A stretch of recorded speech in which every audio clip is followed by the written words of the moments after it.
One tragic moment is all that it took to shatter Mark's world and make him a crook. No matter his reason or whatever he said, the fact of the matter was that man was dead.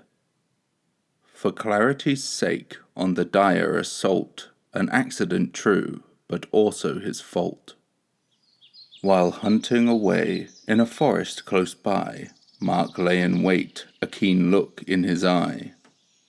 Scanning the trees, the bushes and brush, the sounds of the woodlands were calmed to a hush. The morning was young, the earth damp and dew, from out of the brush a beast came into view.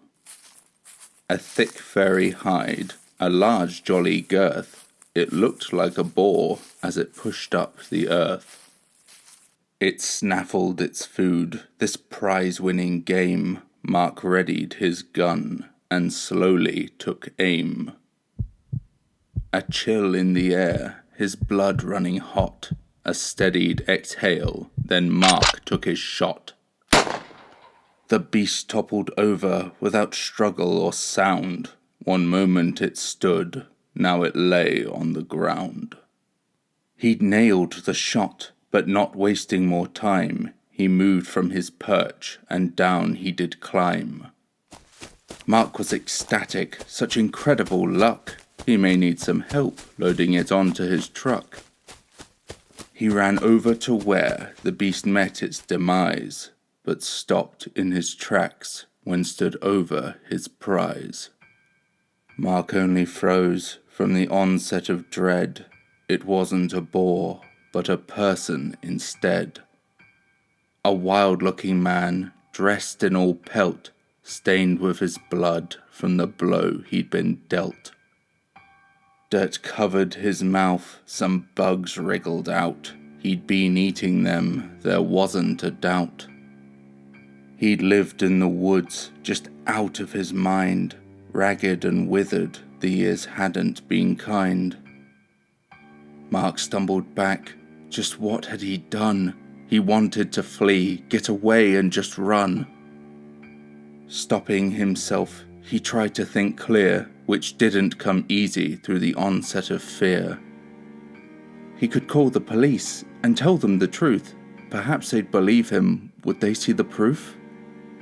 He cast the thought down, his mind filled with strife. This was still murder. He'd probably get life.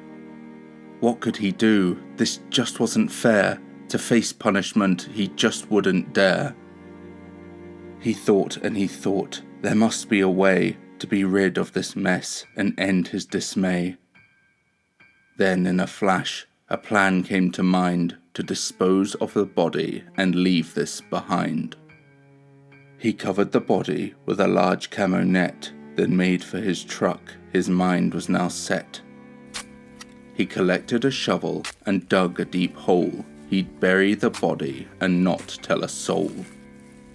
The time spent digging, making his solemn pledge, jumping at every sound, he was truly on edge. When he was done, he'd soon disappear. Mark buried the body and packed up his gear.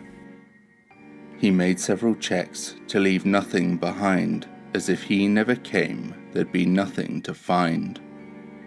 When satisfied that there wasn't a trace, he made for his truck and for home he did race.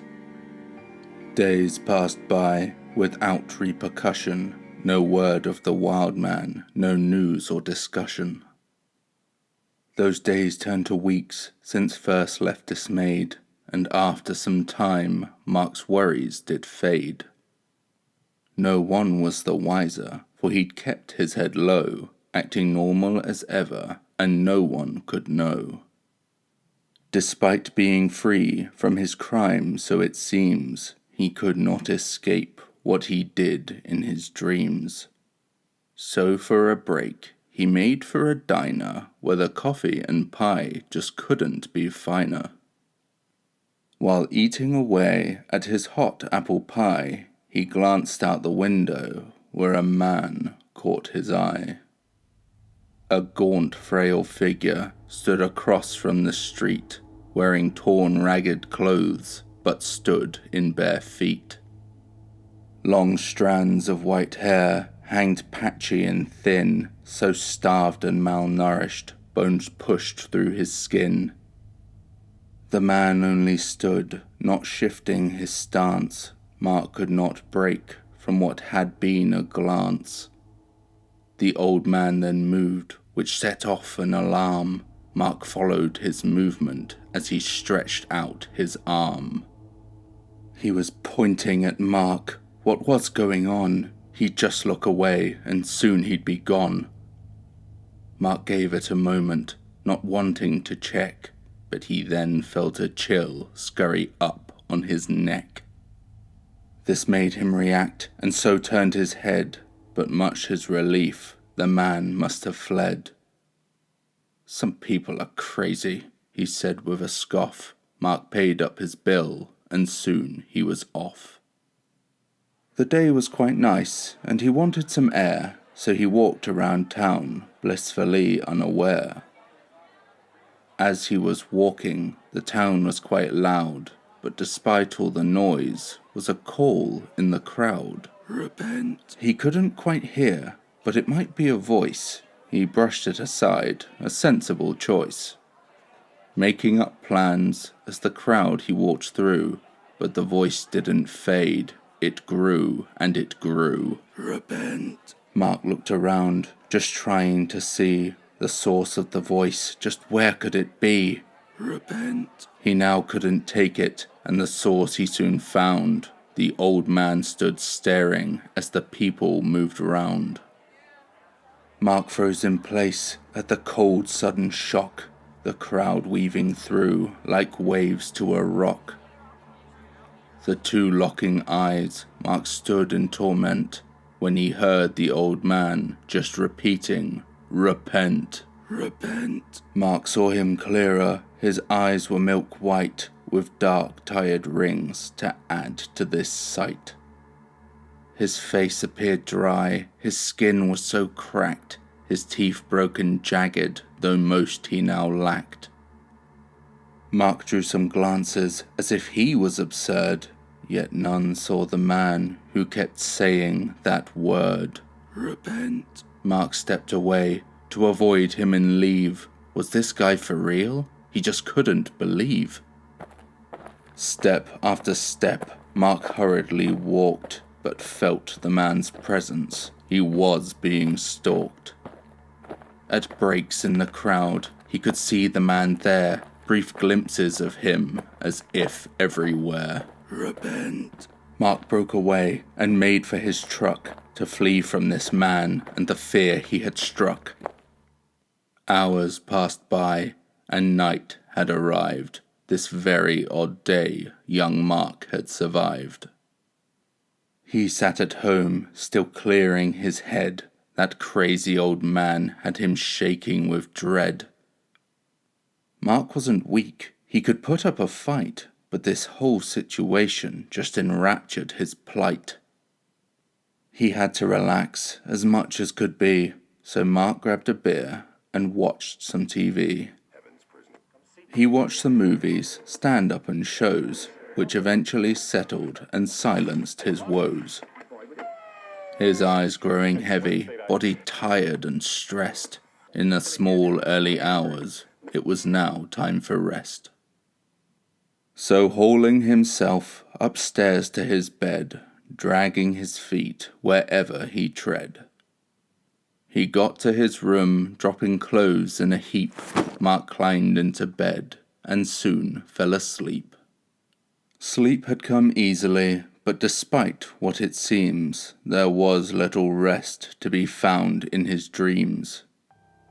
Deep in his mind, the subconscious descent, he heard the old man still calling, "Repent."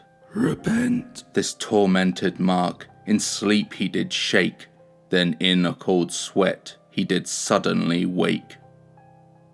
He sat up in bed in an unsettled chill, collecting himself while trying to keep still. It was only a dream, he just kept repeating. This day had been hell, his sanity fleeting. Just as he calmed from this nightmarish strain, Mark heard that voice call out once again. "Repent." This couldn't be real. His eyes opened wide as he realized the voice was directly outside. "Repent." He ran to his window and looked out to see just where was the man. Mark scanned every tree. The woodlands out back were so dark and thick, he could not see a thing. His stomach felt sick. He then realized, while listening hard, the old man from before was stood in his yard. He ran for downstairs, grabbing a bat. He'd make this guy leave, he was sure about that. "Repent." As he got downstairs, the voice had grown loud, masking his movements in an ambient shroud. "Repent." Mark went to the door that led to the back, but could not see a thing through the night's solemn black. He continued to look through long tired stairs, but felt a sharp prick at a creak from upstairs. Several more followed. Mark couldn't abide just what he was hearing. The old man was inside. He moved to the stairs, and taking a chance to see where he was, Mark made a quick glance. A tall silhouette shivered over the wall. The old man was there, still repeating his call. "Repent." Finding his strength, Mark began his ascent towards the old man who cried to repent. "Repent." As Mark reached the top, he readied to fight. The shadow still there burned into his sight.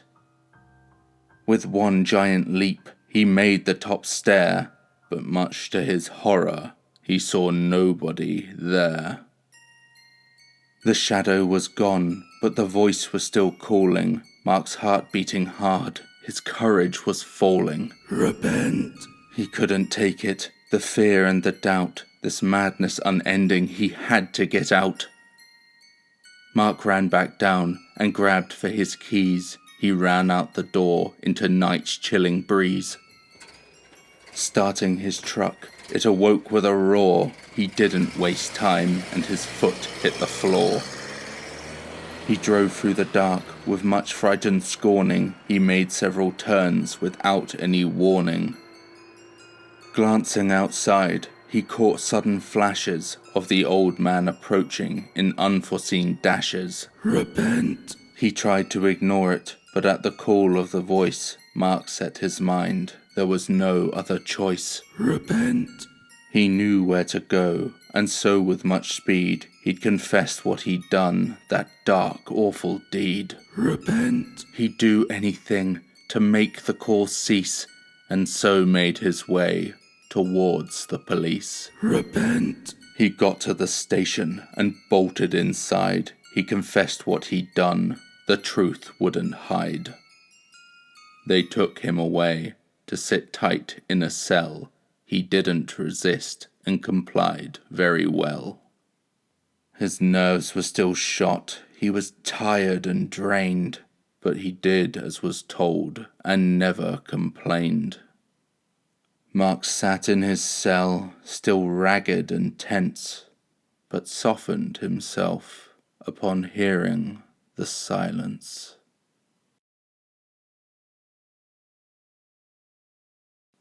Good day, I'm Jar19 and thank you for listening. So, what did you think of The Penitent Man? Hopefully we'll have one or more of you looking to confess breaking into the lab, touching my stuff and surreptitiously stealing my mutated lizard hens, which I know for a fact that at least one of you has. Those aren't toys, you know. Anyway, as you may have guessed from the title, I have caught a bit of Indiana Jones recently. Something about Sean Connery repeating The Penitent Man kept me thinking about how that sounded like a cool creepypasta title, and here we are. I hope that you enjoyed today's video. If you did, then perhaps subscribe, leave a like, and if you're feeling particularly cheeky, maybe even a comment. I do hope that you'll join me again.